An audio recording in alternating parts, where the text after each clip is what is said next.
Mina olen Kadi ja ütleme nii, et ootused on kuidagi hästi suured ja ma hästi loodan, et ma suudan neid ootusi täita, et pakkuda ikkagi inspiratsiooni sellel seminaril. Ma olen kõvasti vaeva näinud selleks, aga eks te saate mulle siis lõpuks öelda, et kas oli inspireeriv või ei olnud. Enne kui ma räägin sellest, millest ma täpsemalt täna räägin, ma mõtlesin, ma tutvustan ennast natukene. Mina olen olnud viimased 9 aastat Tallinna Ülikoolis Haridusteaduste Instituudis õpetaja, koolitaja, ametliku nimetusega koolipedagoogika nooremlektor. Aga noh, sisuliselt tähendab see seda, et mina õpetan inimesi, kes saavad õpetajateks. Õpetan nii magistritasemel kui ka bakalaureuse tasemel ja enamik aineid, mida ma annan, ongi seotud sellise õpetaja oskusega toetada õppijat, luua õpikeskkond, kus õppija tahaks õppida, luua õppeprotsess sellisena, kus võimalikult hästi saaks õppijate vajadusi arvestada. Ehk et selline õppeprotsessi alguse planeerimisest, disainimisest kuni hindamise, tagasiside ja ka väga erinevate õppijate vajadustega arvestamiseni välja. Ja lisaks veel erinevad ained, mis on seotud sellise õpetaja rolliga laiemalt ka sealjuures. Ja minu õppijad selles mõttes on täiskasvanud õppijad. Nad on väga erineva vanusega, nii bakalaureuse kui magistriastmel, siis vähemasti õpetajakoolituses on küll see eripära, et õppijad on hästi-hästi heterogeensed, väga erinevate kogemustega. Ja lisaks olen ma ka täienduskoolitaja. Käin erinevates koolides jällegi õpetajat koolitamas ja varasemalt oma elus olen ma ka pikalt töötanud inglise keele õpetajana, et see on minu selles mõttes see taust, et inglise keele õpetajana koolis, erinevates koolides, nagu need logod siin slaidi all on, ja erinevates riikides ka. Ja lisaks olen õpetanud ka täiskasvanutele pikalt inglise äri ja inglise suhtluskeelt nii Eestis kui mõnes teises riigis. Et nende selliste erinevate kogemuste pealt ma üritan täna jagadagi oma mõtteid selle kohta, et mida täiskasvanud õppija vajab. Aga selles mõttes olen selle raamistanud ka ikkagi sellisesse tõenduspõhisesse raamistikku, mida ma kohe teile näitan ka.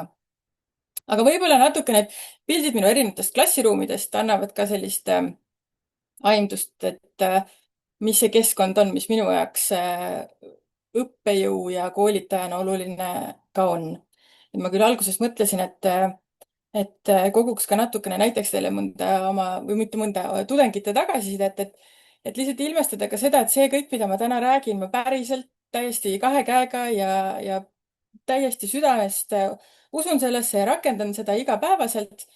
Aga mulle tundus, et võib-olla kui ma seda tudengite tagasisidet näitama hakkan, siis kas see on, teie mind kohtate praegu esimest korda, et võib-olla ei usu kohe, et kas see ikkagi päriselt on tudengite tagasiside.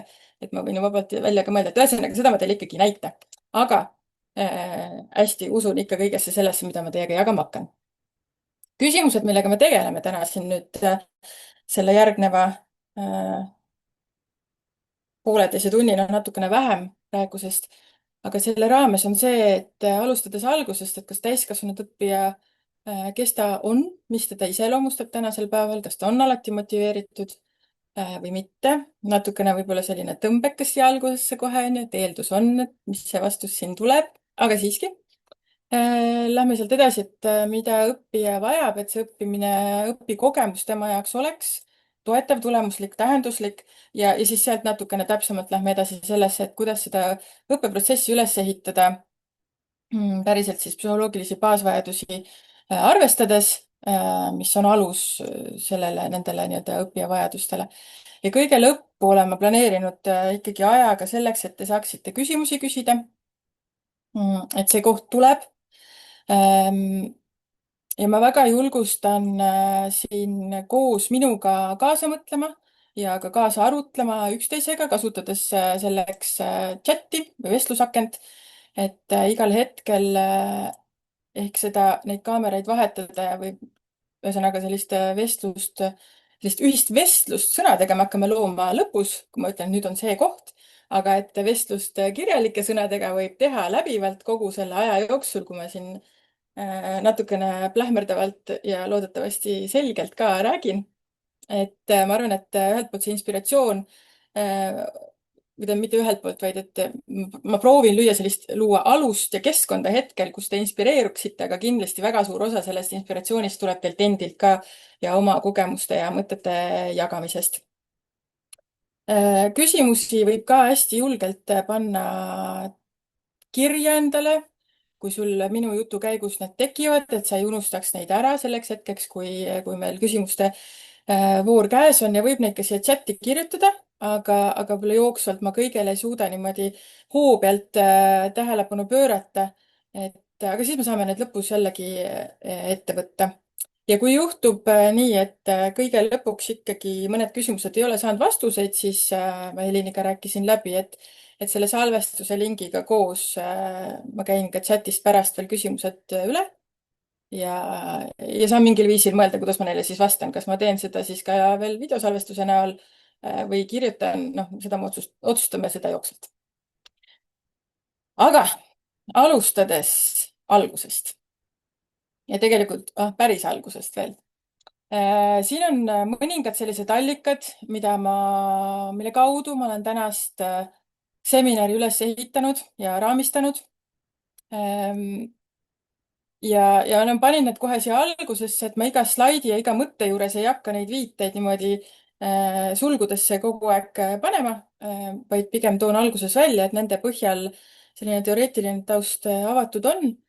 Ja teistpidi jällegi need on ülihead artiklid või kogumikud, et kellel tekib nii suur inspiratsioon, et tahaks sellesse teemasse veel rohkem sisse minna ja aluseks sellist paberil mustvalgelt ka näha seda, mida siis erinevad teooriad räägivad, et saab siit pärast nendesse ise sisse minna. Ja nüüd tuli esimene harjutus. Et enne kui ma ikkagi edasi räägin, siis mul on teile palve otsida mingi koht, kuhu sa saad kirjutada. On see siis paberinurk või on siis see sul, ma ei tea, telefonis vestlus endaga või mingi märkmete tegemise koht. Ja hästi oluline on, et sa päriselt lõpetad need 2 lauset, mida sa praegu siin slaidil näed. Number 1 on see, et ilma vastuseta sellele küsimusele ma ei ole nõus täna lahkuma. Ehk siis sinna 3 punkti asemele tuleb üks küsimus. Ja number 2, mis on ka hästi oluline, on see, et proovin ise tõk-tõk-tõk 3 punkti siis, et, et see on natukene selline fookuse seadmine ka endale selleks tänaseks inspiratsiooniseminariks. Ma jään hetkeks vait, et sa saad korra mõelda. Pane endale see küsimus kirja, täpselt selline, nagu ta praegusel kujul tuleb. Ja pane endale ka siis see proovin ise kirja.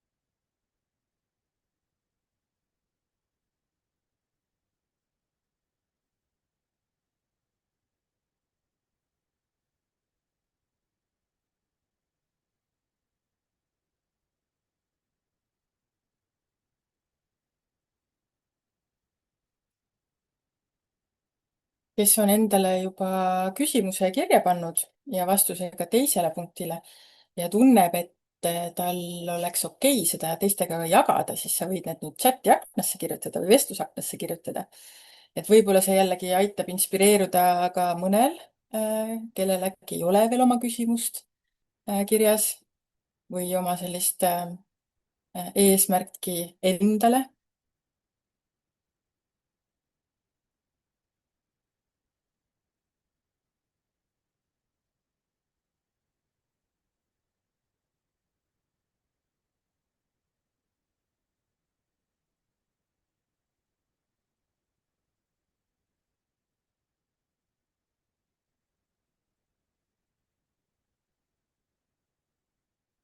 viimased 10 sekundit mõelda oma küsimuse asju välja ja ikkagi julgustaks jagama ka.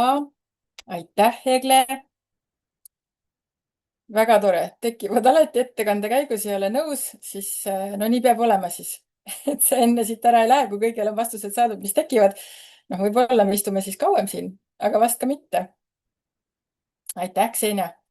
kuidas panna inimesi tegutsema ja õpitud kasutama ka väga oluline küsimus, mille peale kindlasti mõelda siin ettekande käigus ka.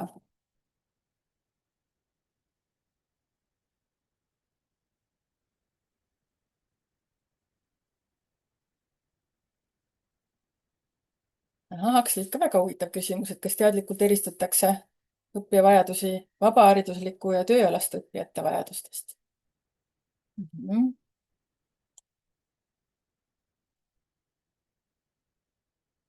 kas on uuring? võin sellele kohe vastata, et mina ei ole teadlik, et selline konkreetselt sellises vanuses uuringut on läbi viidud, aga ma ei pretendeeri üldse ka sellele, et ma tean kõike uuringutest, mis on Eestis läbi viidud. et seda peaks täitsa uurima ja võib-olla see on üks koht juba, kus vähemasti mina peaksin kirjalikult vastama sellele. nii, ja siis on mõned küsimused, mis tulevad, lähevad natukene juba ka sellisesse õppeprotsessi ülesehitusesse, mõiste arengu teemadesse või ka sellise mõtlemise arengu teemadesse, et kuidas need teadmised või sellise sügava õppimise juurde, et kuidas need teadmised päriselt kinnistuksid ka. et ma arvan, et ühelt poolt me sellise motivatsiooni rääkimise raamistikus ka kindlasti täna seda puudutame. okei, ma lähen siit nüüd edasi, kui keegi parasjagu on veel trükkimas, laske aga käia. kui keegi on veel oma küsimust mõtlemas, siis sa võid jätta ja tõesti, kui praegu selle ajaga sul konkreetselt ei tulnud, siis nii on. mingil hetkel küsimus tuleb, siis pane see ka endale kirja. ja me jõuame tänase päeva lõpuks sellesama slaidi juurde tagasi, et sellepärast ei pea muretsema. ehk siis nüüd alustuseks sellised konksuküsimused, et sa võid nüüd mõelda, kuivõrd sa nõustud nende väidetega või mis sinu vastus endal oleks. täiskasvanud õppija on motiveeritud õppija või siis, et täiskasvanud õppija on ennastjuhtiv ja heade õpioskustega õppija. kas on alati nii või et täiskasvanud õppija reguleerib ise oma püsivust ja pingutust? mina ütlen, et see vastus on ei. mitte alati kõikidele nendele küsimustele. et ühelt poolt me keskendume täna siin kindlasti motivatsioonile, aga selle motivatsiooni sellise, kui me mõtleme selle peale, et kuhu see motivatsioon kaduda võib, siis mõeldes oma täiskasvanud õppijate peale, võib see kaduda ka sinna, et mul ei ole piisavalt häid õpioskusi või et see teadmine õppimisest endast ja mida see endast kätkeb ja mida on selleks vaja teha, ei ole tegelikult see, mis toetab sellist püsivat ja pikaajalist õppimist. aga kui mõelda nüüd sellise täiskasvanud õppija peale, et mis teda iseloomustab, noh, et õppijad on hästi erinevad, ükskõik mis vanuses õppijad on hästi erinevad, aga täiskasvanud õppijad töötavad paralleelselt õppimisega, lisaks sellele on neil pered, lapsed, koduloomad, noh, ja ka sõbrad ja omad muud huvid. ta elab tihtipeale info ülekülluses. noh, teame, et seda infot lihtsalt ja ka erinevaid teadmisi on väga palju kätte saada, nad on väga lihtsasti kättesaadavad. ja samas jällegi õppijad on erineva infotöötlusoskusega, infotöötluskiirusega ja ka enesejuhtimisoskusega. täiskasvanud õppijal kindlasti on hästi olulised kogemused, varasemad kogemused all. tal on palju varasemaid õpikogemusi omaendaga kooliajast või läbi käidud ülikooliõpingutest või erinevatest kursustest. aga sellega kaasnevad ka, kogemustest kaasnevad ka teatud hoiakud ja selline ka mõneti noh, nii takistavate kui toetavate hoiakute pagas. ka ootused ja ka hirmud, et selline täiskasvanud õppija puhul, mida mina ka hästi palju näen, on hästi suur hirm vigu teha ja eksida, mis tihtipeale on selline üsna halvav üsna halvav hirm ka täiesti tavalises, ütleme, kohtumise keskkonnas, kus sa tahad, et nende hääl oleks kuulda. Täiskasvanud õppija tänasel päeval õpib väga sageli digikeskkondades ja samas on hästi erineva digipädevusega, digioskustega, mis jällegi võib tekitada sellist frustratsiooni, ärevust, tahtmist ka kohati alla anda. Ja no tihti kaasneb ka selline mm, rollikonflikti tunne või ka ebakompetentsuse tunne, et kui õppija on, ikkagi täiskasvanud õppija on oma vallas ekspert, kogemustega, professionaal, identiteet on tihtipeale ka kujunenud välja siis õppimisolukorras, kui võib-olla mingisugused väärtused või teadmised saavad ümber lükatud või satuvad nii-öelda sellise kahtluse alla, on ju, et siis tekitab see kindlasti erinevaid keerulisi tundeid, segadust, kognitiivset konflikti ja nii edasi. Et siit mõeldes sellise erineva tausta peale, noh, on selge, et me ei saa panna võrdusmärki selle vahel, et täiskasvanud õppija on alati motiveeritud või täiskasvanud õppija on ka alati nii heade nii heade enesejuhtimisoskustega, et ta igas olukorras võib-olla sellise edukalt ja motiveeritud õppimisega toime tuleks.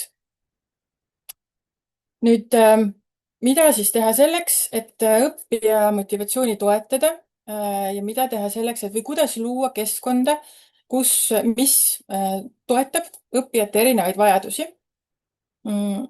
Selleks tuleb mängu isemääramisteooria. Kindlasti tuleb osadele see sõna teile tuttav. Ja ülejäänud selles mõttes siit, kuidas me siit edasi läheme, on kõik raamistatud isemääramisteooria niimoodi selle umbrella vihmavari valla. See on motivatsiooniteooria, mis keskendub motivatsioonile kui sellisele konstruktile, motivatsiooni toetamisele, aga ka heaolu toetamisele. Ja seda on uuritud üle 40 aasta praeguseks ajaks. Tema nii-öelda isad on Richard Bryan ja Edward Tetsi, kes teil siin pildi peal ka välja toodud on.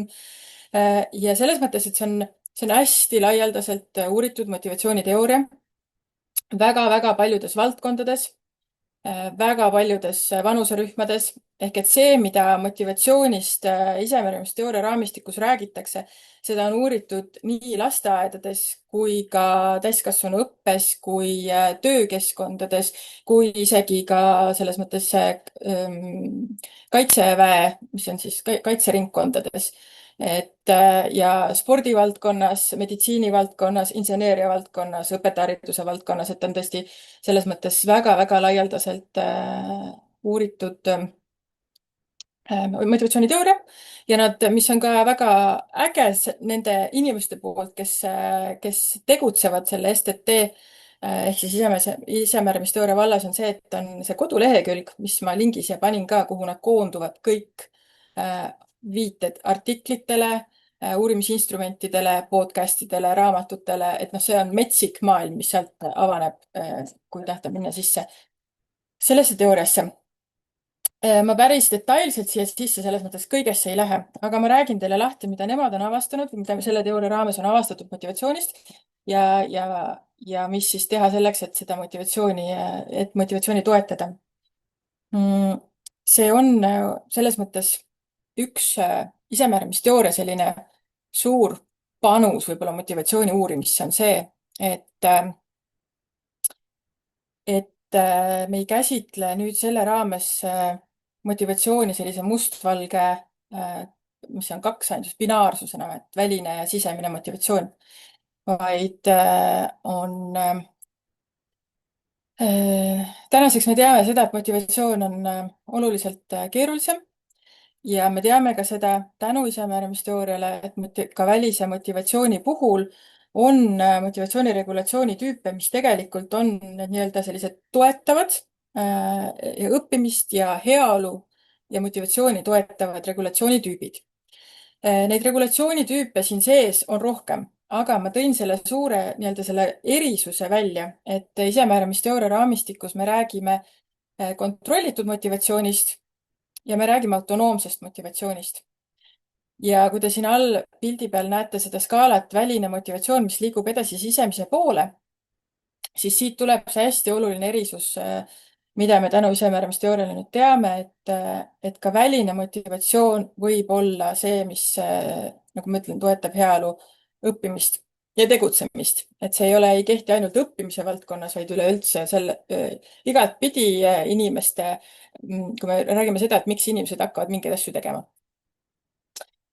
Kontrollitud motivatsioon, mis on siis selle välise motivatsiooni sellised kontrollitud regulatsiooni tüübid siin vasakul pool, seda peetakse või see, ütleme, märksõnad, mis seda kirjeldavad, on mittekvaliteetne motivatsioon ja selline suur märksõna on pean. Ehk et see on tunne, kus inimene tegutseb selliste surve ajal ja tema tegutsemise ajend on ainult see tunne, et ma pean neid asju tegema ja see põhjendus, miks ma pean neid asju tegema, et see ei ole lihtsalt see tunne, et ah, ma pean täna need asjad ära tegema. Et see on ikkagi selline surve ja pinge tunne, millega kaasneb see, et kui ma nüüd midagi ära ei tee, siis sellega kaasneb mingisugune karistus.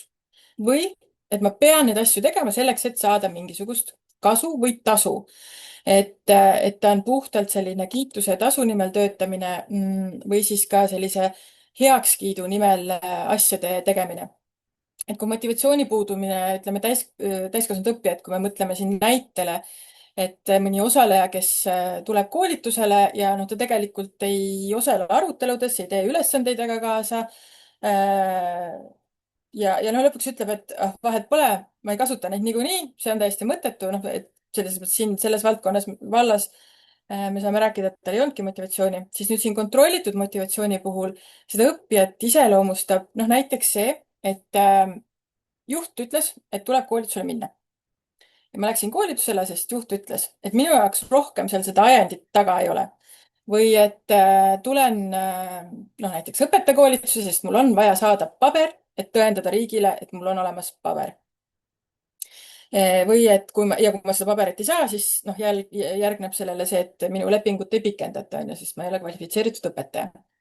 Ehk et see käitumise või seda motivatsiooni toidab ainult selline kiitus, karistus või tasu.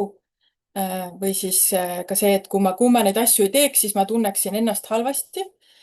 Kui ma seda ülesannet ära ei tee või sinna koolitusse ei lähe, siis mul on, ma ei tea, piinlik näiteks oma kolleegi ees või oma ülemuse ees või mis iganes. Aga ütleme nii, et siin seda motivatsiooni ilmestab selline surve, kohustus, sundus. Ja kui me räägime sellist toidumetafooride keelt, õnneks on lõunapaus, no mõnda aega tagasi oli, ma loodan, et see kõhtu väga tühjaks praegu siin ei aja, need pildid. Aga et seda nimetatakse ka rämpsmotivatsiooniks, et seda ilmestab ka selline noh, see purksi pilt, et korraks saab nagu täiskõhutunde küll, aga väga pikaajaliselt see tunne ei kesta ja teistpidi jällegi, et toitainete mõttes see sinule ju noh, väga kasulik ju ei ole.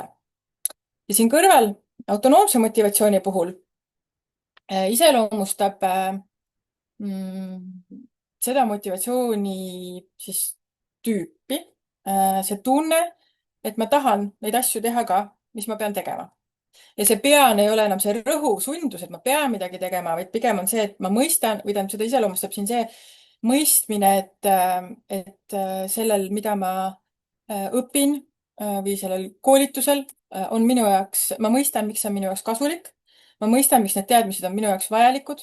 Ma saan aru, mida ma siit õpitust enda elus, mis ma sellega pihta hakkan. Et autonoomse motivatsiooni puhul, eriti mis veel kuulub siia välise motivatsiooni alla, siin seda ei iseloomusta selline, ei pruugi üldse iseloomustada selline metsik huvi teema vastu, aga pigem on selline tähenduslikkuse ja väärtuse, enda jaoks väärtuse mõistmine. Et siin on ka erinevad regulatsioonitüübid, sellesse me ei lasku praegu, aga see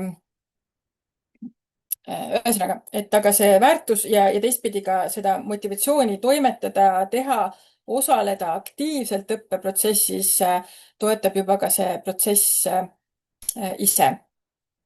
no ja kõige viimane siin autonoomse motivatsiooni alla kuulub ka puhtalt sisemine motivatsioon või sisemine regulatsioon ja see iseloomustab juba päriselt seda päris sisemist motivatsiooni, kus siis inimene teeks neid asju ka siis, kui keskkond seda temalt ei paluks teha. ehk et see on ainult need tegevused, mida ma teen ainult sellepärast, mida seda naudin ja noh, siin õppijaid, ütleme, iseloomustaks siis see, et kui ma palun neile lugeda, ma ei tea, X lehekülgi järgmiseks õppekohtumiseks läbi, siis nad on lisaks sellele lugenud veel 5 erinevat allikat, vaadanud 3 erinevat videot ja noh, teinud veel ekstra asju, et see huvi on nii suur. Ja nagu näha, siis autonoomse motivatsiooni puhul ka need välise motivatsiooni tüübid siin ja see tunne, et ma tahan asju teha, sest ma mõistan väärtust, on kvaliteetne motivatsioon. See käitumine on vabatahtlik, enesest lähtuv ehk siis minu enda väärtuste minapildiga kooskõlas ja toitained, mis seda iseloomustavad, on ikkagi oluliselt kvaliteetsemad kui see purks, et ta on pikaajalisem, püsivam. Autonoomse motivatsiooni ajal toimetavad inimesed tunnevad suuremat heaolu oma tegevustest. Õppimise kontekstis autonoomne motivatsioon on see, mis toetab ka suuremat püsivust, pingutust teemade arusaamisel, mitte nii suurt allaandmist ja oluliselt sügavamat õppimist. Nüüd hästi oluline siin on ka see, et keskkond, milles see õppija on, mõjutab seda motivatsiooni väga oluliselt ja ma arvan, et see ei tule kellelegi üllatusena, et mõjutabki.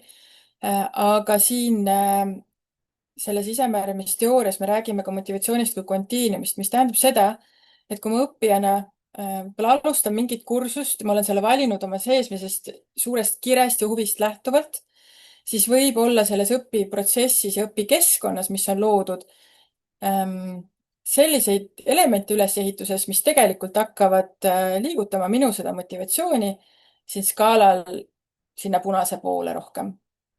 et sa võid korraks endale mõelda ka, kas sul on olnud sellist olukorda, kus sa hullult tahad minna õppima ja lähed ka kuhugile, noh, ütleme koolitusele või kursusele, mis iganes.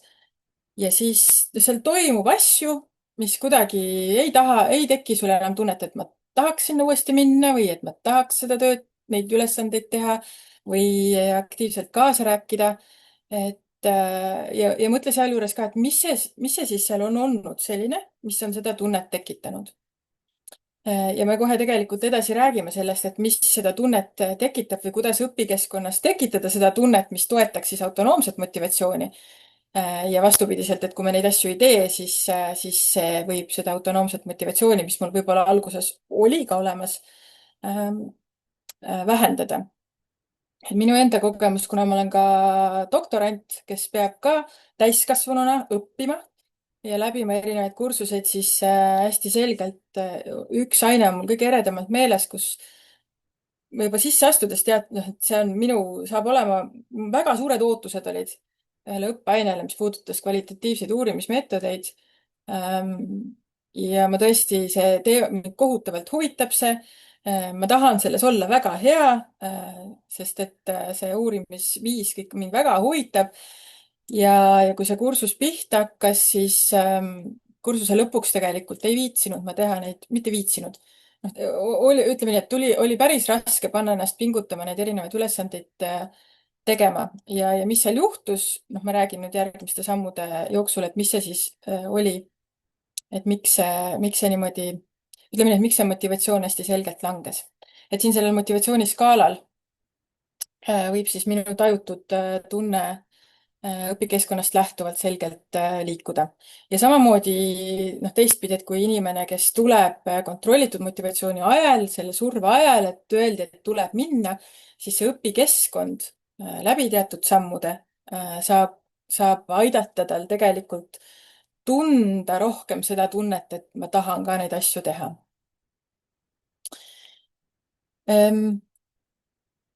Nüüd see küsimus siis, et mida siis teha või kuidas siis luua see keskkond, mis toetaks autonoomset motivatsiooni ja mis on see, mida on vaja teha. Siis selleks on isemääramisteooria jõudnud oma läbi metsikute empiiriliste uuringute selleni, et õppijatel on 3 psühholoogilist baasvajadust. selleks on autonoomiavajadus, kompetentsusvajadus ja seotusvajadus. Ja need baasvajadused on universaalsed, mis tähendab seda, et need ei kehti ainult teatud vanuses õppijatele, need ei kehti ainult teatud valdkonnas olevate õppijatele, need ei kehti ainult teatud riigis elavatele õppijatele, vaid need kehtivad kõigile. Ja need ei kehti, meie siin praegu räägime küll õppijatest, on ju, sest me räägime sellest, mida õppijal on vaja õpikeskkonnas, aga nagu ma ka alguses ütlesin, siis selles motivatsiooniteoorias me ei räägi ainult õppijast, me räägime inimestest.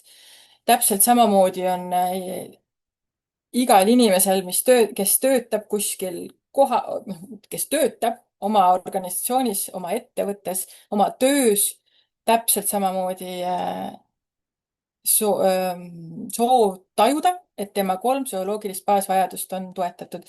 Ja nende baasvajaduste toetamine on see, mis annab tõuke mitte sellise, vaid autonoomse motivatsiooni tajumiseks. Autonoomiavajadus tähendab või seda iseloomustab selline õppija vajadus kogeda oma tegevuse algatajana, tegutseda kooskõlas oma väärtustega, kogeda seda, et minul on ka mingisugune sõnaõigus ja hääl selles protsessis, noh jällegi siin me räägime õppeprotsessist. Kompetentsusvajadus, kõige lihtsam on seda selgitada selle kaudu, et see on see vajadus tunda, et ma saan asjadega hakkama. See ei tähenda seda, et ma pean kõike kohe teadma, see ei tähenda seda, et mul peab tulema kõik hästi lihtsasti, see ei tähenda seda, et ma ei tohi ühtegi takistust kogeda.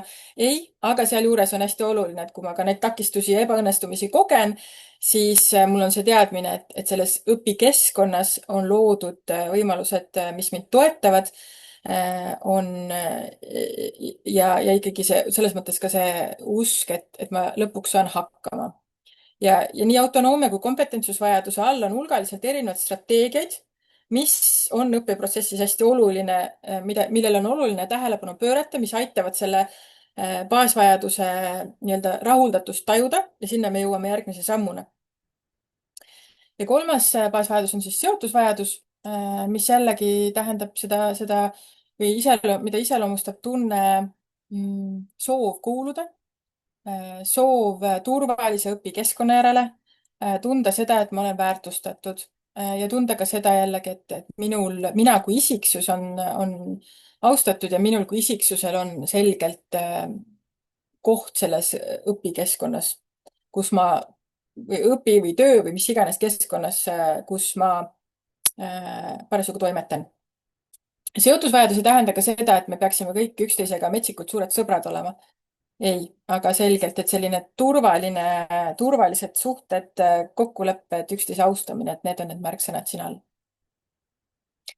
Ja see, kui ma ütlesin, et miks see motivatsioon võib nii-öelda, et ma võin selle sisemise põlemise ajendil kuhugile õppima minna või mingit uut ainet alustada või ka näiteks kooli minnes alustada õppeaastat või ka, noh, ma ei tea, esimest klassi sellega, et see kõik tundub nii põnev ja siis hakkab juhtuma asju, kus mingil hetkel ma tunnen, et tegelikult on muutunud õppimine mitte enam minu jaoks nii põnevaks või toetatuks. Ja tegelikult, mis juhtub, on see, et need 3 psühholoogilist baasvajadust ei ole täidetud selles õppeprotsessis ja selles õpikeskkonnas.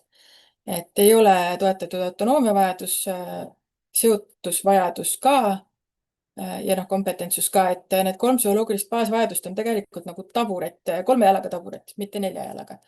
Ehk et kui üks jalg sealt ära võtta alt, siis see taburet tõenäoliselt väga hästi istumist ei toeta. Et autonoomse motivatsiooni toetamiseks ikkagi on vaja selleks, et kõigele 3 tähelepanu pööratakse ja selgelt fookusesse võetakse. Ja kuskil siin oli küsimus, et kas see motivatsiooni, kui palju erineb täiskasvanud õppijate motiveerimine ja progümnaasiumi või siis ka madalamate klasside, et sellest psühholoogiliste baasvajaduste vaatest ta ei erinegi. Need on, nagu ma ütlesin, need on universaalsed. See, millised strateegiad, kui palju tuleb rakendada, no see sõltub juba selgelt igasugusest õppijate grupist endast. Aga laias laastus need põhimõtted ei erine. Ja teistpidi, kui me nendesse põhimõtetesse siin sukeldume baasvajaduste kaupa, siis te kindlasti tunnete ära kohti, kus tegelikult ütleme ka andragoogika vallas selliste kolbi kogemusliku õppe või transformatiivse õppimise neid nii-öelda märksõnu või põhimõtteid. Te näete ka nende psühholoogiliste baasvajaduste strateegiate all, et sisuliselt nad on siia sisse, mitte põimitud, võib-olla põimitud on õige sõna, et need on kindlasti hästi olulised aspektid siin ühes ja teises kohas, et baasvajadusi toetada. vaatan, kus ma nüüd tahtsin minna, ma tahtsingi minna autonoomia vajadusse. Strateegiate kaupa siis. Ehk et kui autonoomia vajadus tähendab seda tunnet, et mina saan mingis osas teha valikuid ja oma õppimise protsessi suunata ja juhtida. See ei tähenda, see esimene kõige olulisem, ma seda pilti ei näinud, mis mul all on, ma juba vajutasin esimese strateegia ette, aga autonoomia ei tähenda struktuuri puudumist ja see on üks hästi oluline asi, mis endaga nagu, mis võtta endaga kaasa. Et autonoomia vajadus ei tähenda seda, et ma otsustan mida iganes. Ma ei taha, mul on vaja autonoomia vajadust, ma ei kavatse seda asja sul siin tunnis täna kaasa teha, see ei ole autonoomia vajaduse toetamine tegelikult ja see, noh, see on mõneti nagu võib-olla ärakasutamine. Et see autonoomia vajadus tähendab seda, et ma loodud struktuuri sees võiksin ühel ja teisel määral saada võimalust oma õppimist juhtida. Ja loomulikult sõltub, siin on selle nii-öelda tunde toetamiseks on palju erinevaid strateegiaid. Ja jällegi neid kõiki strateegiaid saab rakendada nii 2-aastaste lastega kui, ma ei tea, 100-aastaste inimestega. Lihtsalt see piir, kui palju seda valikuvabadust ja mis määral ja kui palju seda antakse, erineb sellest struktuurist, mida selle õpikeskkonna looja loob. Et kindlasti ei tähenda seda, et noh, justkui mingeid kokkuleppeid või mingeid reegleid või seda mingit ettemääratud struktuuri ei ole, on küll. Aga seal sees on olulised asjad, mida siis selle struktuuri sees pakkuda õppijale, et ta tunneks, et see tema mina ise on ikkagi ka pildil. Et üks selleks tähenduslike valikute pakkumine. On see siis, need võivad olla väga väiksed valikud, kuni juba oluliselt ulatuslikumad, suuremad, no näiteks, et mingisuguse koolituse või kursuse või aine õpiväljundi saavutamiseks hindamisel on õppijal valida mitme erineva viisi vahel. Et näiteks minul ühes aines neil on valida ühe kasvatusteaduste ploki lõpus, kas ta koostab infograafika, kas ta loob enda kui õpetaja visuaalse visiooni läbi kunsti, kuna ma õpetan kunstiõpetajaid selles aines, või siis ta kirjutab, 3. variant oli essee. Ja seal rohkem variante vist ei olnud. Et kus õpiväljundid on kõigile ülesandele, hindamiskriteeriumid on ülesandele samad, aga lihtsalt see viis, kuidas ta seda teeb, on erinev. Või siis ka õppeprotsessis sees endal võib-olla väiksemate juppidega neid valikuid kavandada, et kas mingisuguse teemapüstituse kaudu või ka õppimisviisi kaudu, et kes tahab, võib lugeda teksti ja kes tahab, võib kuulata videot, mis on selle teksti põhjal loodud või noh, mis iganes, aga et selline tähenduslik valik on hästi oluline ja kindlasti on hästi oluline siinjuures teada, mis õppijate jaoks on tähenduslik valik. Et igasugune valiku pakkumine ei pruugi üldse autonoomia vajadust toetada, kui see tema jaoks on selles mõttes täiesti triviaalne asi või täitsa suva. Ja et siinjuures, mul oli minu arust see eraldi punktina, just, on järgmine strateegia, mis on ülioluline autonoomia vajaduse toetamisel, on siis kaasata õppijaid õppeprotsessi kujundamisele, et proovida leida neid võimalusi, kuidas õppijate konkreetsetest huvidest, nende varasematest kogemustest, ka nende eelteadmistest lähtuvalt seda õppeprotsessi kujundada. Et on see siis näiteks läbi selle, et mingisuguse kohtumise lõpus nad peavad kirja panema ühe küsimuse, millele nad täna mitte kas vastuse ei saanud, aga tänase põhjal üks küsimus, millest ta tahaks rohkem teada saada. Ja see on see, mille alusel siis järgmine kohtumine ongi üles ehitatud. Või ütleme mina näiteks, kui ma lähen koolitusi tegema, siis ma saadan alati välja paar nädalat enne koolitust eelküsimustiku nendele õpetajatele, kelle juurde ma pean minema, kelle juurde ma lähen.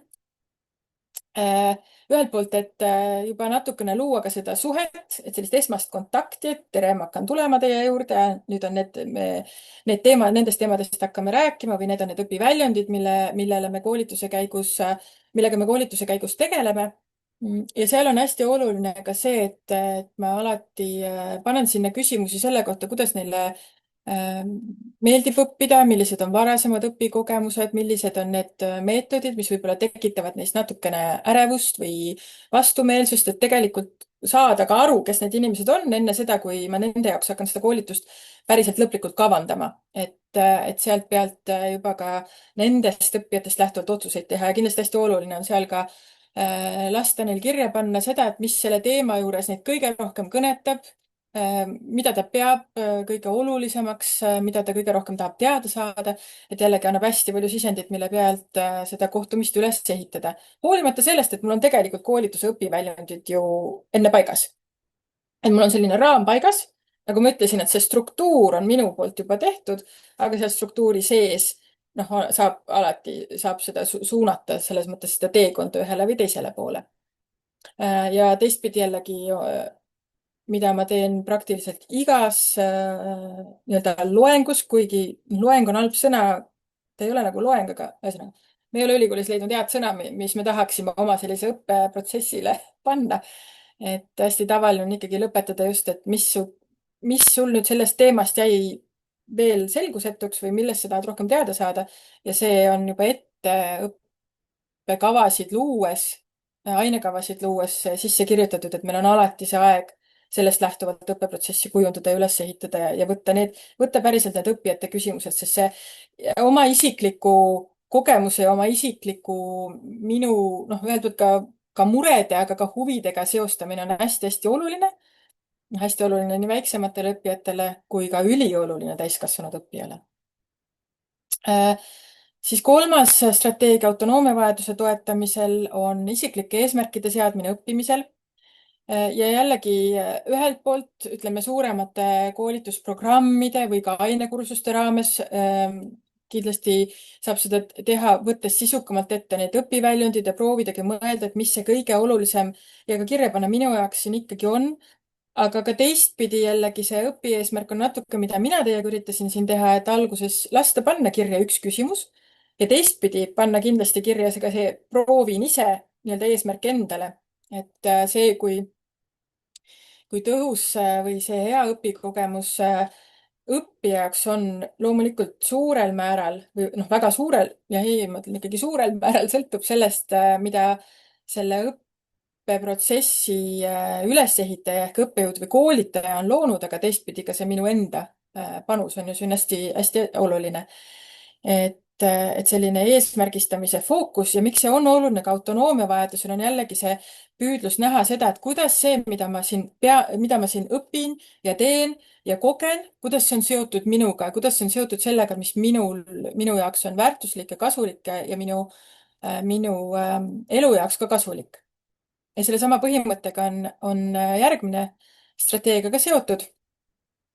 Ehk et sidumine otseselt õppija töö ja igapäevaeluga ja ma arvan, et see täiskasvanud õppijate puhul sellise hea õppeprotsessi või sellise õppeprotsessi kujundamisel, kus ta tõesti tunneb, et siit saab hästi palju, on hästi-hästi oluline. Et, et, et see on ühelt poolt ka selline tähenduse otsimine, et miks mul neid asju vaja on. Ja see on ülioluline muidugi kooli üldhariduse kontekstis, kui me mõtleme õpilastele, kes ei ole veel täiskasvanud õppijad, on ka ikkagi see miks küsimus, et miks me neid asju teeme või miks me neid asju teeme nii, nagu me neid teeme, on hästi oluline asi, millele võib-olla õppeprotsessides me ülemäära palju tähelepanu tihtipeale ei pööra. Aga täiskasvanute puhul kindlasti ka sellise ülesannete ehitamine või selle õppeprotsessi kujundamine sellisel viisil, mis võimaldaks tal vaadata ka oma senise isikliku kogemuse sisse, võrrelda seda, et kui me näiteks räägime mingist uuest teemast, noh, ma ütlen, et kui me 2 nädalat tagasi kohtusin oma magistrantidega viimati ja me rääkisime just sellest samast teemast ehk motivatsiooni toetamisest, et nende ülesanne, millega ta lõpuks pidi analüüsima oma õppimist, oligi see, et mida ma olen teinud seni ja kus ma näen, et mida ma võiksin teha paremini või et mis on minu senises õpetajatöö praktikas olnud liialt vähe tähelepanu all. Ja kus ma saaksin just seda muutust oma praktikas kõige paremini sisse viia, et selline see väärtuse ülesannete ühesõnaga püstitamine, mis aitaks näha seda väärtust, on hästi oluline autonoomia vajaduse toetamisel. Mm, see, miks me seda teeme, ma natuke juba rääkisin, see läheb kokku jällegi eelnevaga, need kõik punktid tegelikult lähevad omavahel kokku, onju. Aga siin on võib-olla oluline ka see selline minu kui koolitaja metakõne sisseharjutamine. Ehk et see metakõne või metakognitiivne kõne siis tähendab seda, et kui ma olen ka mingisuguse tegevuse üles ehitanud, siis ma selgitan õppijatele oma seda mõtteprotsessi seal taga, et miks me seda tegime. Et miks näiteks koolitust või ütleme seda kohtumist me alustasime ka sellega, et sa pidid vastama 2 küsimusele. Tuli see vastus siin paar strateegiat tagasi, on ju. Või et miks ma olen näinud, et me seda protsessi, ma olen just niimoodi üles ehitanud või et mis minu disainimise või selle õppeprotsessi ülesehitusel olid need sellised tagamõtted, et miks me neid asju just niimoodi teeme. Et vahel võib-olla jällegi see mõtlemine tundub, et on nähtav nii ehk naa või et ma mõistan seda, et miks me teatud asju X viisil teeme. Aga ma arvan, et väga tihti see nii ei ole. Et selline ka selle oma mõtlemise avamine õppijatele on see, mis aitab seda õppimise tähenduslikkust paremini tajuda. Ja noh, õppija mõtlemine samamoodi tuleb teha endale hästi mustvalgelt nähtavaks. Me ei tea tegelikult, mis õppijate peades toimub ja seda, et kuidas nad asjadest mõtlevad, millised varased kogemused on olnud, millised need küsimused on olnud, et selline süsteemselt pidevalt tegelikult koguda. Ta on tagasiside kogumine, aga ma ei mõtle siin seda tagasisidet, et kas umbes, et kuidas õppimine talle mõjus või kuidas see protsess oli nauditav, mis iganes, vaid just ka sellest, et kuidas ta nendest asjadest mõtleb, mida ta mõtleb nende erinevatest asjadest, erinevatest teemadest, mida me õppeprotsessis läbi käime. Autonoomia vajadust, jällegi, ma olen kuidagi üks samm kogu aeg ees oma mõtetest, huvitav. Et see õppijate arvamus, mõtted ja hoiakud, noh, läheb ka see mõtlemise nähtavaks tegemine, et lisaks sellele, et ma tahan aru saada, mida ta mõtleb ühest või teisest teemast või mis tema varasem kogemus on olnud, et need selles mõttes tuua nii-öelda lavale. Et kindlasti on hästi oluline strateegia siin ka küsida üleüldse igatpidi arvamust ja saada suunda ka selles osas, et kuidas ma oma õppeprotsessi peaksin kujundama. Üks nii-öelda põhimõte, mis isemääramisteoorias on ka selgelt kirjas, et mis toetab autonoomia vajadust, on see, kui me lubame inimestel välja öelda ka väljendada ka oma negatiivseid tundeid ja arvamusi, aktsepteerime seda ja võtame seda nii-öelda vastu, mis õpetaja või koolitajana võib tunduda selles mõttes alguses kuidagi ka hirmus või ebameeldiv või ebamugav.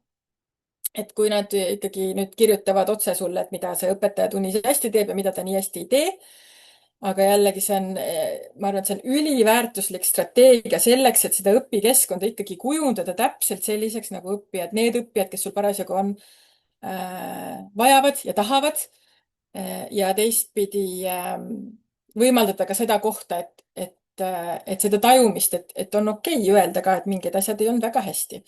Mulle meeldib hästi kasutada seda tabelit, mis te siin rohelisena näete. Ma teen seda palju ja ma teen seda jätkuvalt selles sõnastuses, nagu ma kunagi oma 4ndike ja 5ndike ja 7ndikega tegin, kus on 2 olulist poolt, et nagu ma enne ütlesin, et õppeprotsessi kujundab see õpetaja või koolitaja või õppejõud.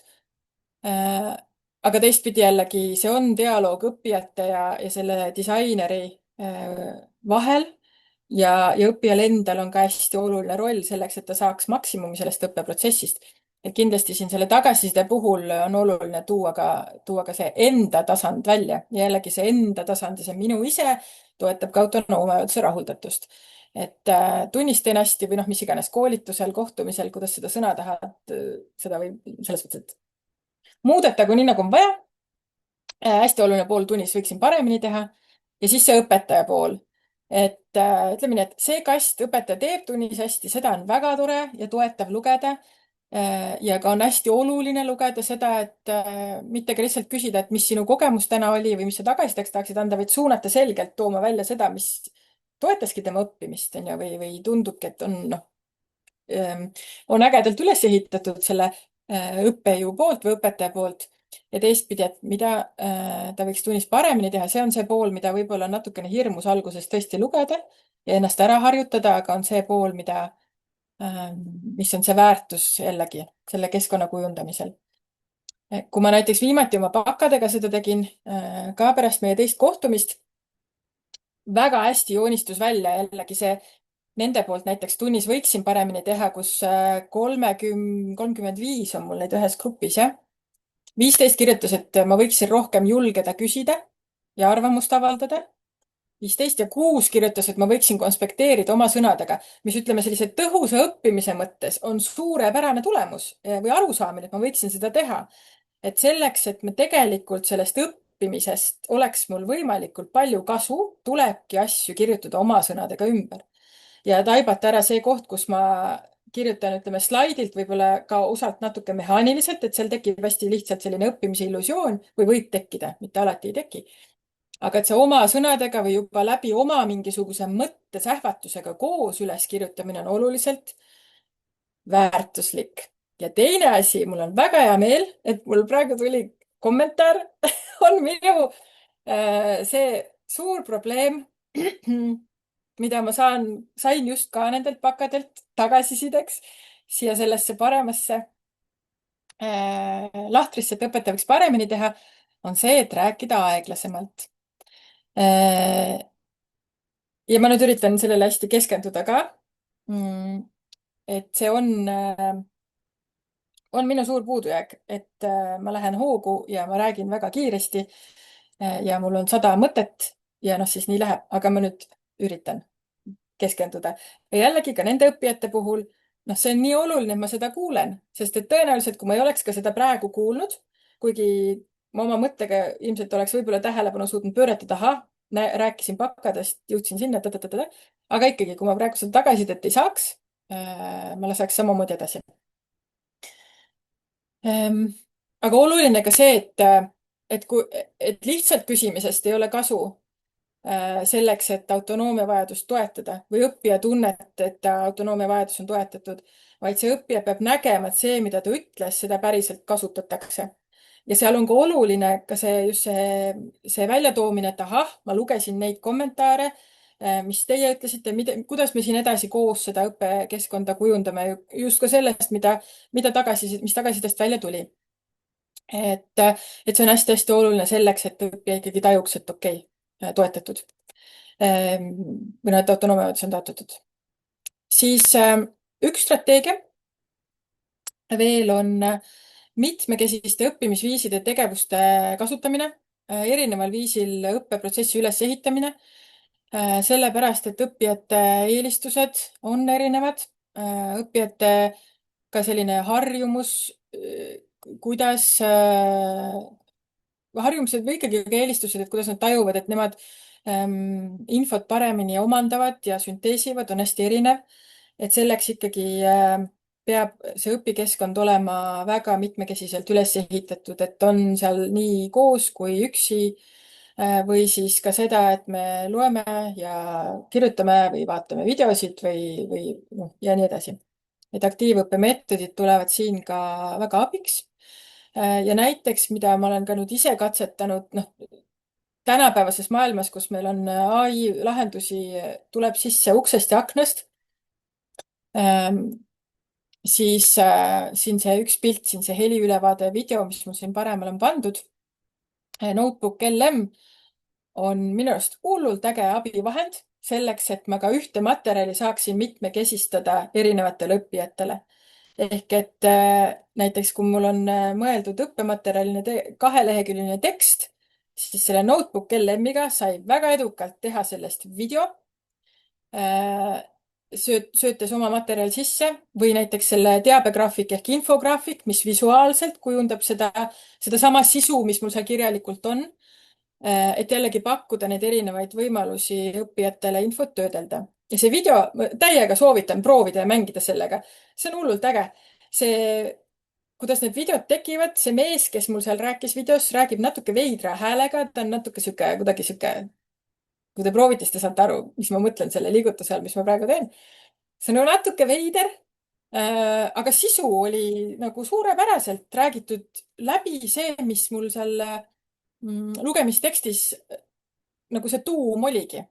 Ja veel tõi ise näiteid juurde, visuaal ka, et ma ei tea, väga äge tundub. Ja selle mitmekesiste õppimisviiside puhul ka see, et ükskõik kui kogenud ajud õpivad parasjagu või ükskõik kui, mis vanuses ajud meil parasjagu õpivad, siis need ajud väsivad. Ja need ajud väsivad, noorematel on seda püsivust vähem.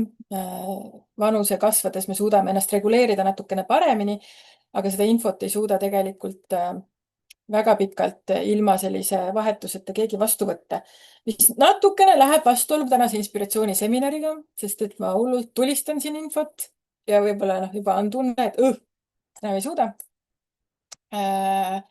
Et see on üks koht, kus minu tegude järgi mitte teha ja sõnade järgi teha, aga õppeprotsessis kindlasti, et vaheldada ka neid, just ka meetodid, mis aitaks tegelikult sellist kognitiivset koormust vähendada ja puhkust anda, et ja noh, sealjuures näiteks looks ka suhtlusvõimalusi, et üks näide mul on siin see vaheta kaarte näide, see on ka üliäge meetod, toimib igasuguste õpigruppidega, on alati toiminud mul, ükskõik mis vanuses nad on või mis iganes, kus igaüks saab ühe kaardi teemakohase küsimusega ja nad peavad omavahel siis leidma ühe paarilise, küsima talt selle küsimuse, kuulama vastust, vastama selle paarilise küsimusele, vahetama need kaardid ja siis minema järgmise inimese juurde. Et ta paneb inimesed omavahel suhtlema, ta häälestab teemasse või võtab teemad kokku, mis iganes vaja on. Ta tekitab alati väga mõnusat energiat seal klassiruumis. Ja viimane peaks olema siin autonoomia puhul on õppijate tempoga arvestamine, et see ei tähenda seda, et jällegi esitan, millal tahan või et kokkuleppeid ei ole. Aga noh, pigem või et ma ei tohigi öelda, et mitu minutit ülesande jaoks on. Tohib küll.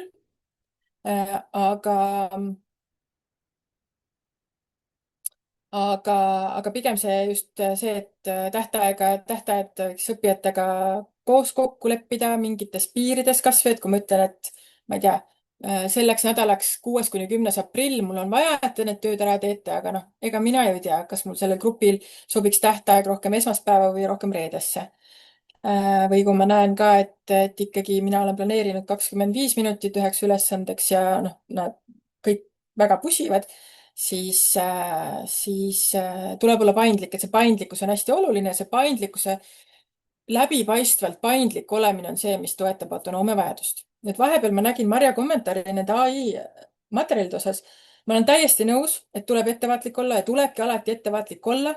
Kõik tuleb ise hästi üle kontrollida. Ka selle sisu mõttes ja ka see, et noh, kui kvaliteetselt ta mingid pildid juurde teeb või kuidas ma seda põhjendan. Et absoluutselt nõus ja õppijad on ka erinevad. Lihtsalt selle video näitel ma tõin seda, et mina olin ka hästi skeptiline ja esimene hetk mul tunduski, et no see hääl on nii veider, kuidas ta räägib. Aga kui ma selle ise kõik läbi kuulasin, siis see, noh nüüd, kui ma õppijatele räägin, et selline võimalus on asendada lugemine selle videoga, siis ma räägin kõigepealt selle läbi, et see hääl on veider või no mis need, aga et ma olen selle ise oma nii-öelda pitseri külge pannud, et see sisu on väga okei. Aga absoluutselt nõus, et tuleb olla hästi, hästi hoolas ja ka ettevaatlik. Kompetentsusvajadus läheb võib-olla natukene ladusamalt meil siin. Kompetentsusvajadus siis on see tunne, et ma saan hakkama. Ja see ei ole seotud sellise objektiivselt soorituse tasemega, et me peaksime kõik saama suurepäraselt asjadega hakkama.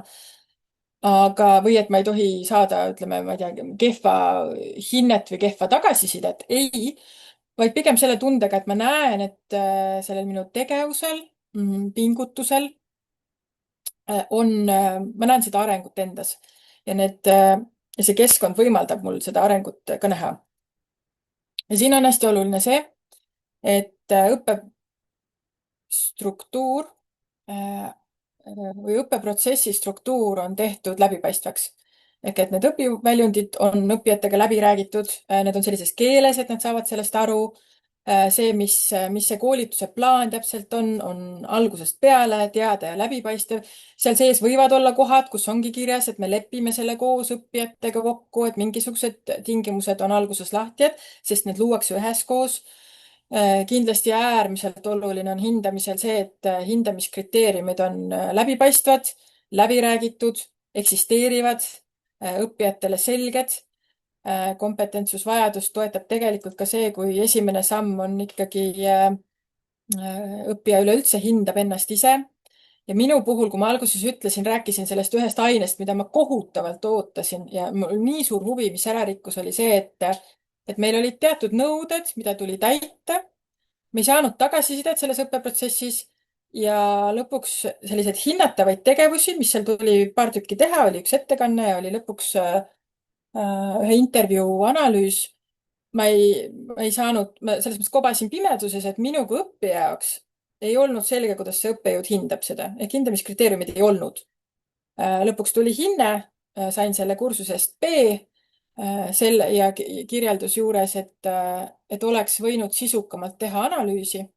Aga ütleme kõige lõpus selle, kui mul on hinne juba õisis ja ma saan selle ühe lause, mul on sellega väga vähe pihta hakata. Ja minu motivatsioon selle õppetöö käigus oli tänu sellele rikutud, et ei saanud aru ka täpselt, et mida erinevate ülesannete raames minult oodatakse ja kuidas seda konkreetselt hinnatakse. Et hindest ei piisa õppijale see, et ma ütlen, et B on siis, kui natuke midagi puudu või A on see, kui 91% on täidetud. Kriteeriumid on vaja. Et see ootuse läbipaistvus on see, mis kompetentsusvajadust toetab.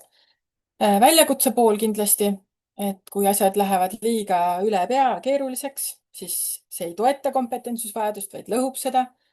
Et õppimine peab nõudma pingutust, aga selgelt ikkagi peab pakkuma ka eduelamust ja seda kohta, kus ma tunnen, et läks paremaks, sain paremaks või saan tuge.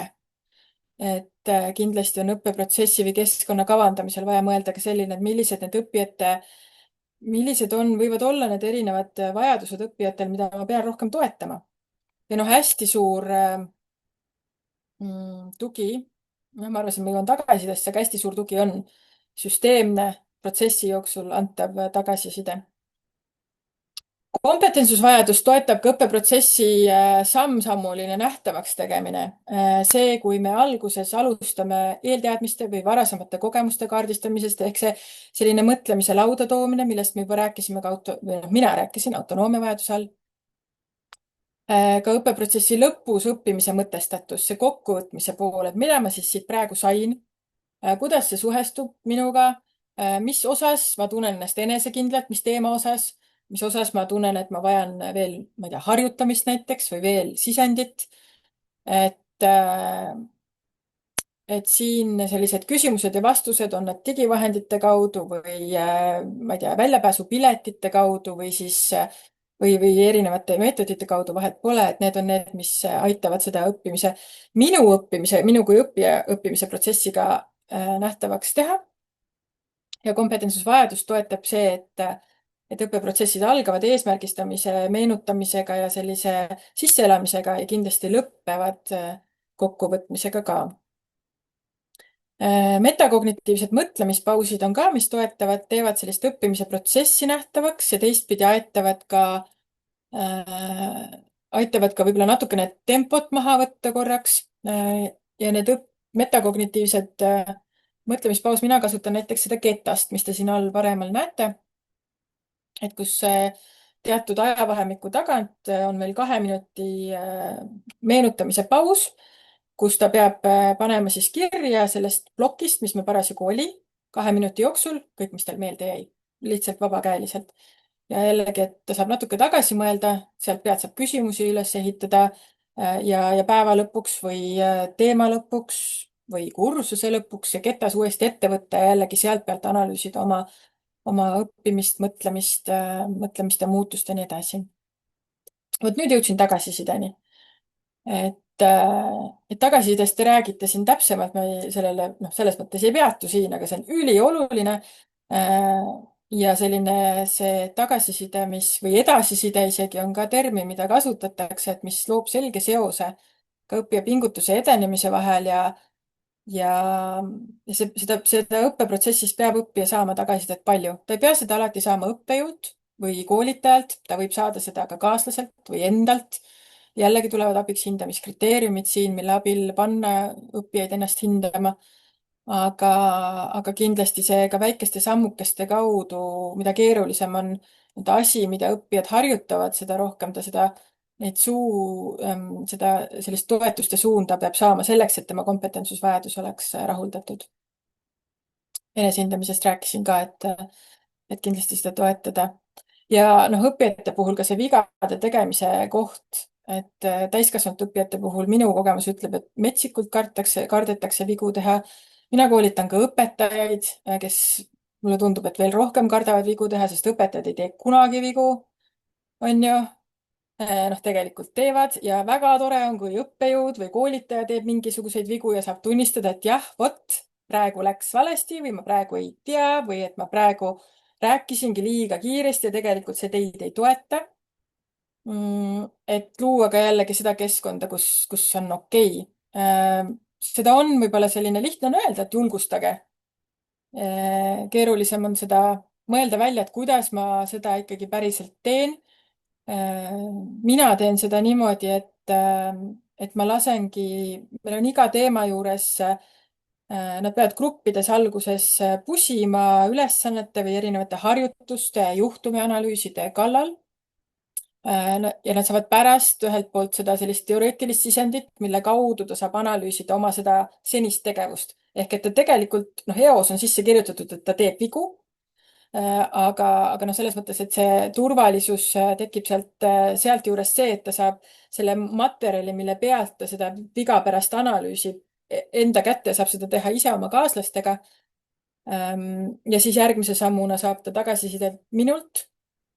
Enne seda, kui nad, ütleme nii, et sedasama ülesannet teevad uuesti individuaalselt, kus ma siis juba ametlikumalt hindan ka tema nii-öelda ülesande sooritust. Et eelmisel nädalal me just pakkadega lõime analüütilisi hindamismudeleid ja ma ütlesin, et kõik gruppides te teete, esitate mulle, kõik saavad tagasisidet. Veetsin 1,5 päeva lõpuks, et neid tagasisidestada, sest vigu oli hästi palju. Aga noh, ei, ma ei kahetse midagi, see on väga oluline. Ja viimasena ka õpioskuste areng, et me teame tänasel päeval väga palju rohkem, millised õpistrateegiad on tõhusad ja millised mitte. Ma hästi soovitan Mikk Grandströmi doktoritöö Google'ist välja otsida.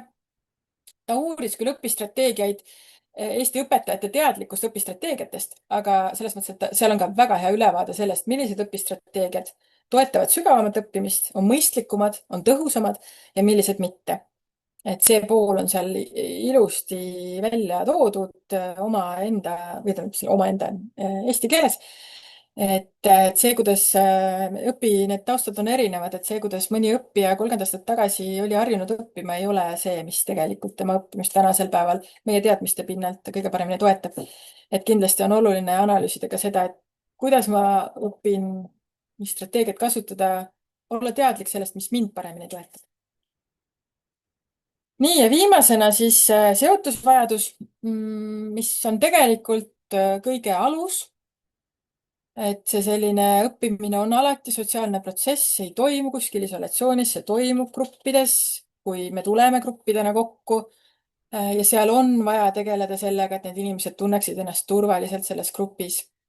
Et ühelt poolt motivatsiooni ei toeta ainult see sisu või see teema või see ülesanne, vaid ka see viis, kuidas nende õppijatega suheldakse ja seda ühte ja teistpidi, et motivatsiooni kas toetab või ei toeta. On ju need erinevad strateegiad, mida rakendada. Ja seotusvajaduse puhul jällegi on vaja need inimesed panna päriselt tundma, et ta julgeb teiste ees rääkida, avaldada arvamust, küsida küsimusi, noh nagu alati on, et oi, mul on väga rumal küsimus, küsida rumalaid küsimusi ja nii edasi. Ta peab tundma, et ta kuulub sellesse gruppi. Et hästi oluline õppeprotsessides on teadlikult sisse ehitada, eriti alguses, mulle tundub, selliseid väikesi suhtlusvõimalusi üksteisega, et harjutada inimesed nii-öelda gruppi saada tuttavaks kõikidega. õppida ära nende nimed, mis võib olla keeruline õppejõule või koolitajale, aga noh, nimesiltide kasutamine ja siis noh, see on võimalik ja juba ka nimesildid juba elimineerivad selle, noh, selles mõttes võib-olla, et ma pean need nimed kõik kohe hästi kiiresti selgeks saama. aga selline, kui seotusvajadust on uuritud läbi erinevate küsimustike, siis see, et näiteks ülikooli kontekstis, et õppejõud teab minu nime, on tulnud ülitugeva selle, toonud selle seotusvajaduse toetatuse osas. et, ja koolitusolukordades ka see on oluline, sest et noh, mina olen oluline. Et mina kindlasti esimestel kordadel sean ka teadlikult, kavandan sisse erinevaid sotsiomeetrilisi harjutusi, kus me näeksime jällegi, kuidas ühed ja teised inimesed mõtlevad, saaksime omavahel selle pinnalt arutleda ja ka neid selliseid sussakaid, kas on ta siis vahetekaarte või on ta, ma ei tea, 2 minuti arutelud teema kohta inimesega, kes on ruumis sinust hästi kaugel, inimesega, kellele meeldib samasugune muusika nagu sul, noh, mingisuguste selliste täiesti eluliste elementide kaudu grupeerituna. Ja ma teen ka teistpidi seda, et see, kui nad omavahel räägivad või toimetavad mingite asjade kallal, siis see on see võimalus, kus ma õpin nimesid pähe esimestel kordadel või nimesid selgeks. Ja noh, teistpidi jällegi õppijate omavaheline suhtlus on hästi oluline, aga see, et õppijad tunnevad, et nad tunnevad ka seda koolitajat, on ka sama oluline, et need suhted ka selles piiris, et koolitaja ja koolitatavad siis. Noh, ja see tunne, et mul on turvaline küsida abi ja nõu, seda saab sisse ehitada seeläbi, et ma tegelikult alguses hästi teadlikult kogu aeg räägin seda keelt, et küsige kirjalikult, küsi chatis, küsi noh, digivahendi kaudu, mida ma kasutan koolituste puhul, et sa ei pea üldse üle saali mult midagi küsima, vaid sa paned küsimuse siia live poll'i või mis iganes kohta sisse. Või on märkmepaberid, kuhu, et sa saad vaikselt põhimõtteliselt ka poetada oma selle küsimuse, onju. Aga et ma teadlikult ütlen, et nüüd on see koht jälle ja see on, kõik see on okei, et võib-olla selline seotusvajadus tundub kõige, noh, siin ei ole midagi ebaloogilist, aga, ja ei olegi ebaloogilist kuskil tegelikult, aga et sellele tuleb ka selgelt ikkagi selle turvaline õpikeskkond ei teki lihtsalt sellest, et me oleme siia ruumi kokku tulnud, vaid see tuleb luua. Ehk et kui kokku võtta nüüd, siis et see võtmekohad selleks, et see õppeprotsess oleks tähenduslik ja ka tulemuslik õppija jaoks, on see keskkond, mis toetab psühholoogilisi baasvajadusi. Ja noh, tegelikult see tähendab, et on keskkond, mis toetab autonoomia, kompetentsuse ja seotusvajadust.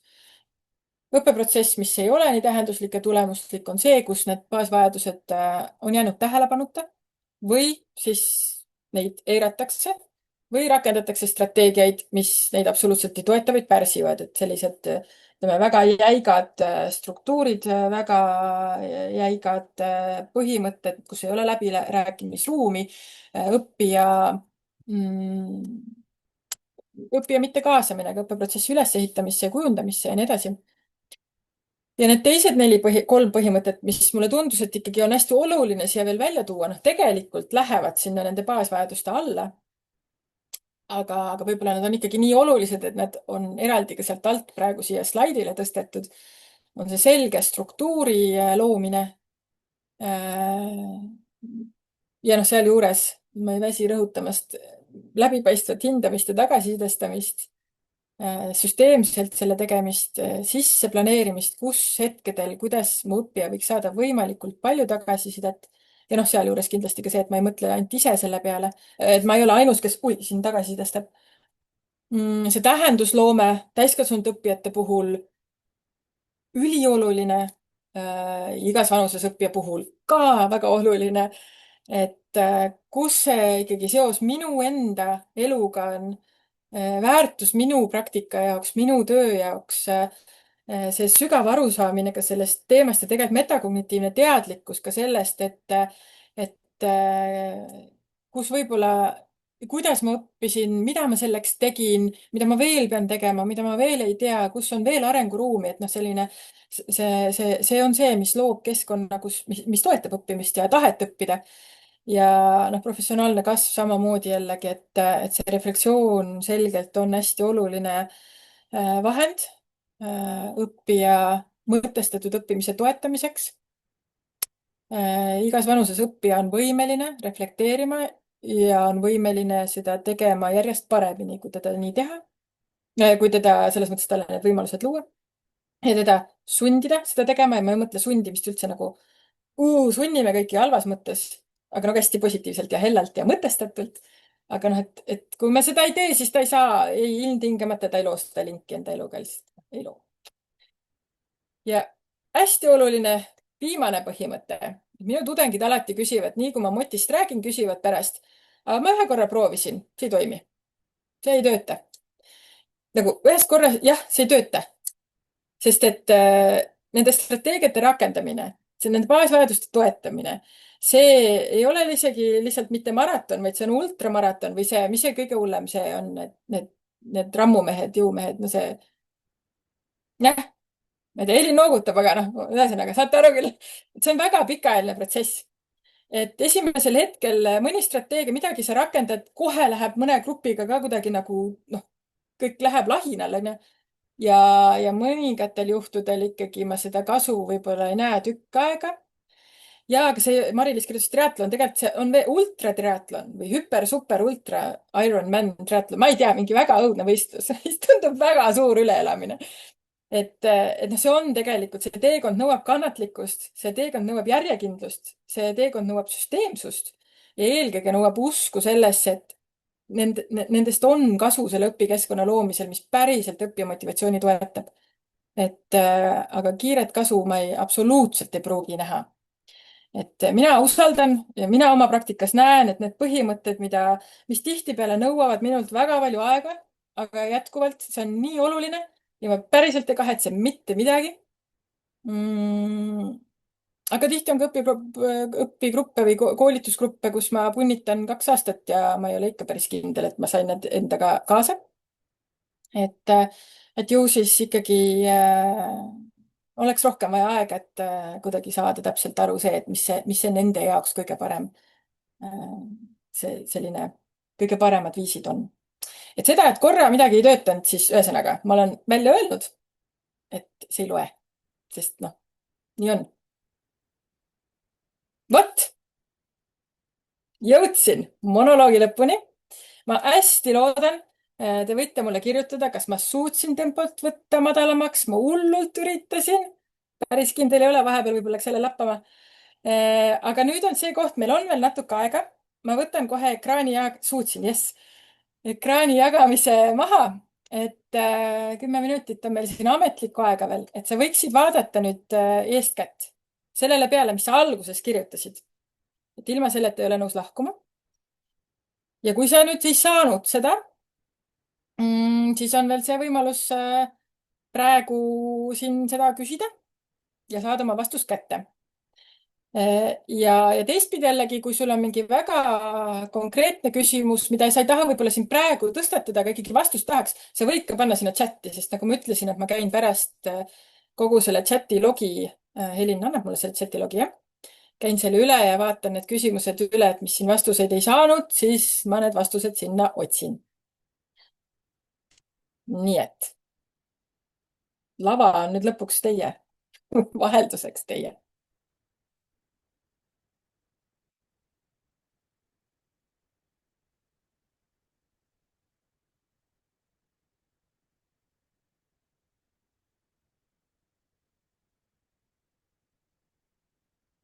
Said, väga tore.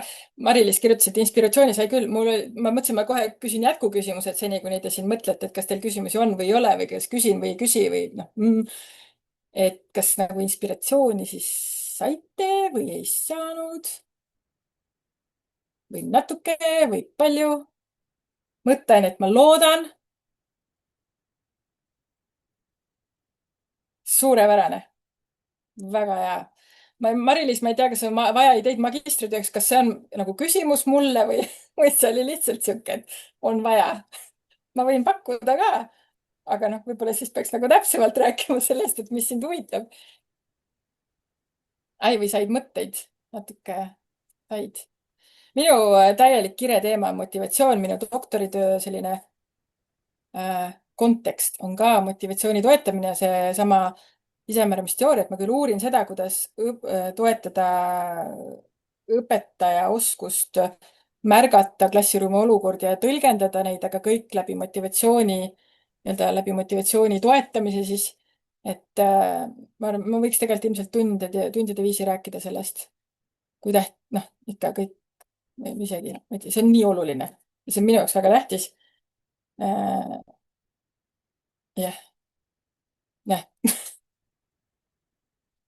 Lõpuks väsisin praegu ära, lõpulause ei tulnud nagu väga hea välja. ühinen nendega, kes siin kirjutasid tõesti väga palju häid mõtteid. Sain ka tore, tore. tänan.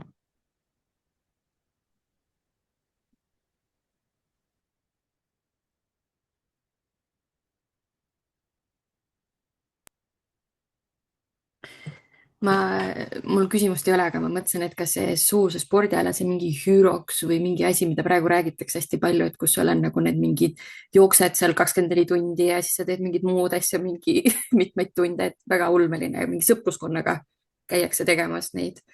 et see tundub, et see iseloomustab seda motivatsiooni meeletult.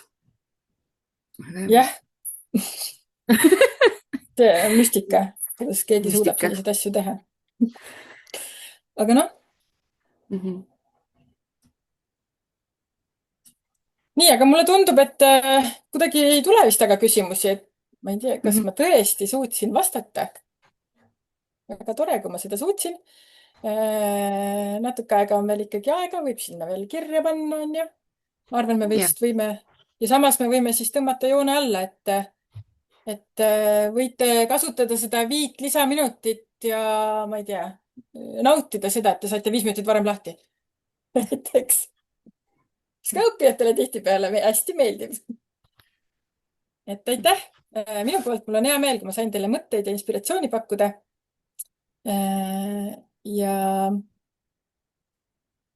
ja toredat koosloomet edaspidi siis nendel teemadel siis edasi mõtlemisel ja toimetamisel.